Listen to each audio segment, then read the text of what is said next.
லஞ்சம் அல்லது ஊழல் தொடர்பான விசாரணை ஆணைக்குழுவை சரியான பாதையில் கொண்டு செல்வதற்காகத்தான் அதனை விமர்சிப்பதாக பிபுதுரு கல உரிமையவின் தலைவர் உதய கம்மன்பில தெரிவித்துள்ளார்.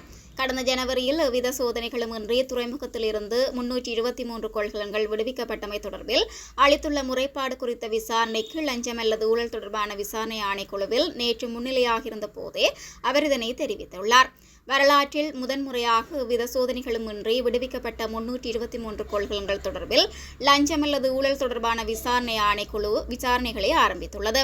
லஞ்சம் அல்லது ஊழல் தொடர்பான விசாரணை ஆணைக்குழுவை சரியான பாதையில் கொண்டு செல்வதற்காகவே நாம் தொடர்ச்சியான விமர்சனங்களை முன்வைக்கின்றோம். ரங்க திசாநாயக்கவின் பொய் நாடகங்களை நிறுத்துவதற்காகவே நாம் இந்த நடவடிக்கைகளில் தீவிரமாக ஈடுபட்டுள்ளோம். ஜனவரி மாதம் இடம்பெற்ற இந்த கொள்கலன் விடுவிப்பு மோசடி தொடர்பில் 9 மாதங்கள் கடந்த எனும் விசாரணைகள் ஆரம்பிக்கப்பட்டுள்ளமை மகிழ்ச்சி அளிக்கின்றது. கொள்கலன் விடுவிக்கப்பட்டமை தொடர்பில் விசாரிப்பதற்காக நியமிக்கப்பட்ட குழுவின் தலைவராக செயற்பட்ட சுங்க திணைக்களத்தின் பேச்சாளர் சீவலி அருங்கொட அவற்றில் போதைப் பொருட்கள், ஆயுதங்கள், தரம் குறைந்த மருந்துகள் இல்லை என தெரிவித்திருந்தார்.